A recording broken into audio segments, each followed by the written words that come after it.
Yesu nashimwe cyane, ndagushuhuje mu izina ry'umwami wacu Yesu Kristo. Ndakuzana ijambo ry'Imana ari mu byahishuriwe Yohana igice 3 ku murongo wa 20. Ndakuzaniye ijambo rivuga ngo fungura umutima wawe Yesu yinjire. Umutima wawe Yesu arawukeneye. Uwo nguwo ukomantaye nk'ibuye, Yesu arashaka kuworosha. Yesu arashaka kwicara mu mutima wawe. Dusome ijambo ry'Imana. Ehe mpagaze ku rugi ndaramukije. Umuntu niyumva ijwi ryanjye akugurura urugi, ndinjira iwe dusangire. Runo rugi Yesu arimwe aravugana uruhi. Nurugi rw'umutima wawe. Yesu ahagaze ku rugi araramukije.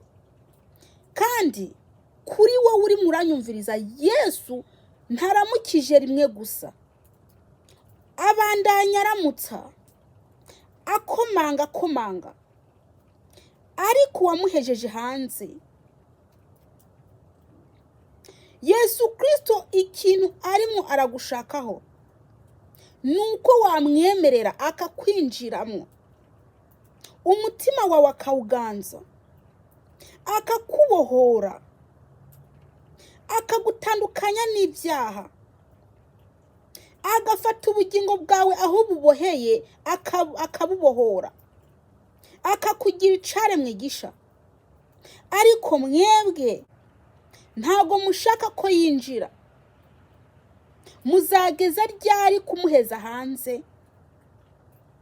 We uri muranyumviriza,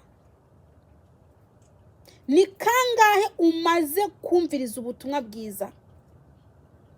Buriya ni Yesu Kristo aba ari mwarakomanga ku mutima wawe.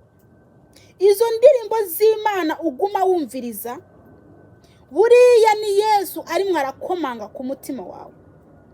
Ubwo butumwa bwiza muguma mwumviriza ku ma Facebook, ku ma WhatsApp, ku ma YouTube, uwo ni Yesu arimo arakomanga ku mutima wawe.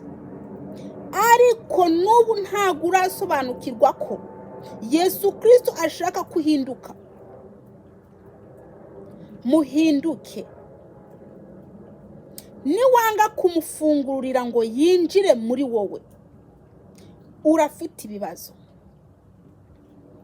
Ufite ibibazo hano mu isi, uzagira n'ibibazo umaze kuva mu isi.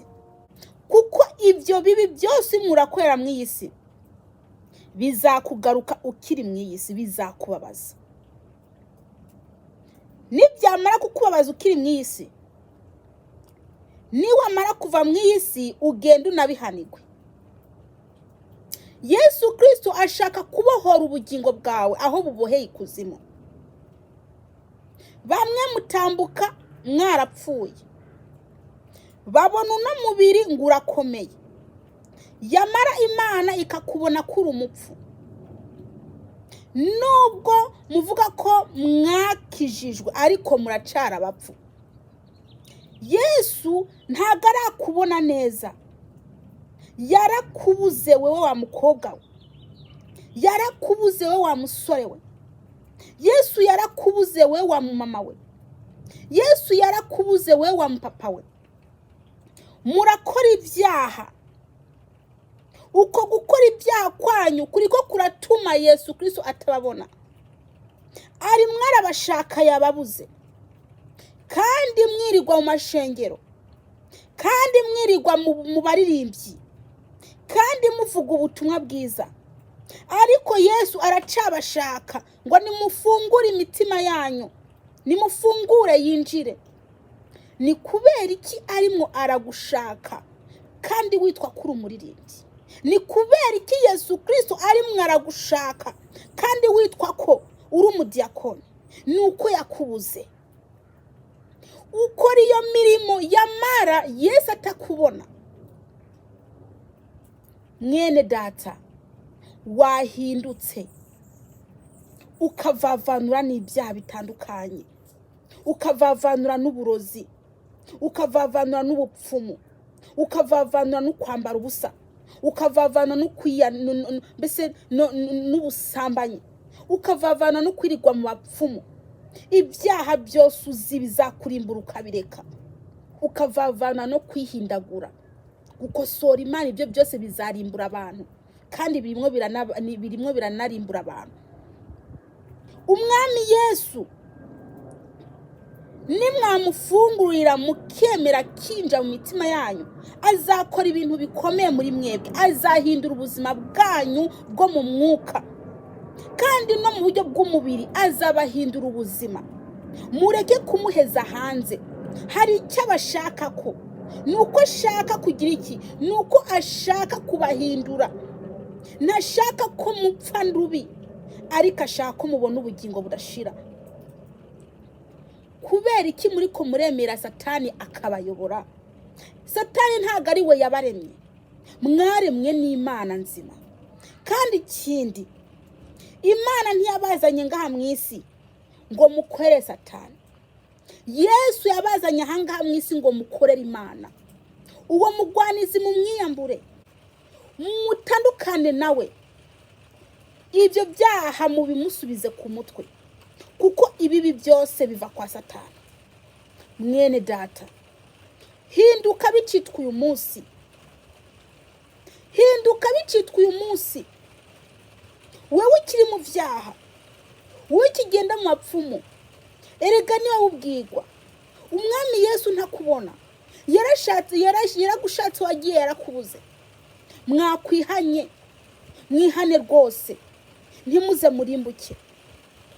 Kino gihe tugezemo n'igihe cya nyuma. Umwami Yesu arimo arashaka umugeni we, arimo aramushaka, ariko ntabwo bashaka kwihana. Nimwihane bene data, Yesu Kristo araje vuba.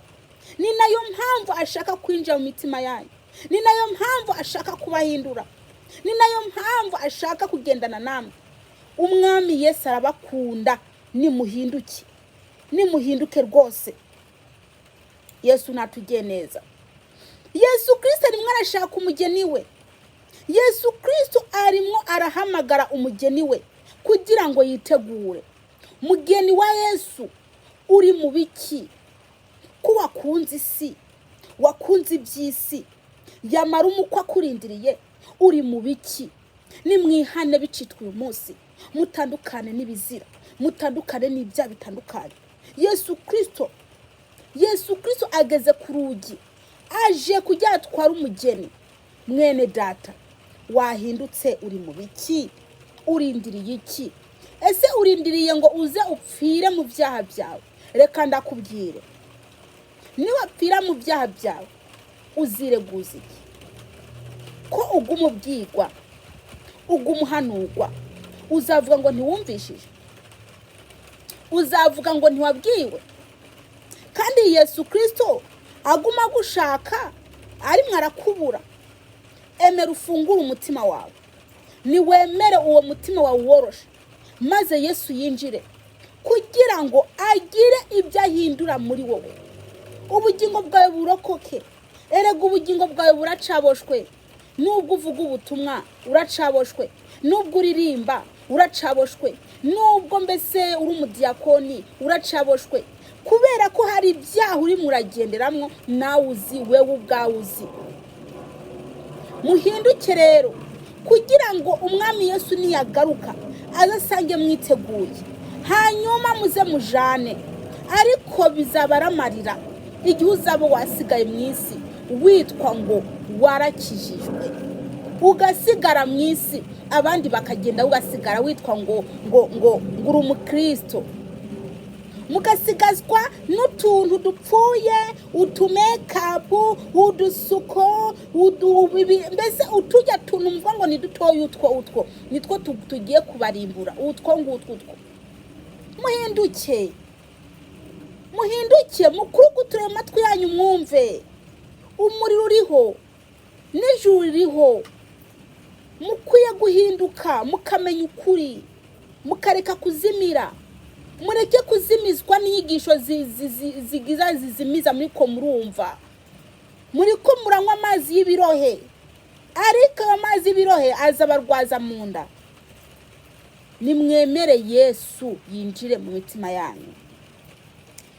Ashaka kubohora wowe mukobwa, mu mama, mu papa, musore.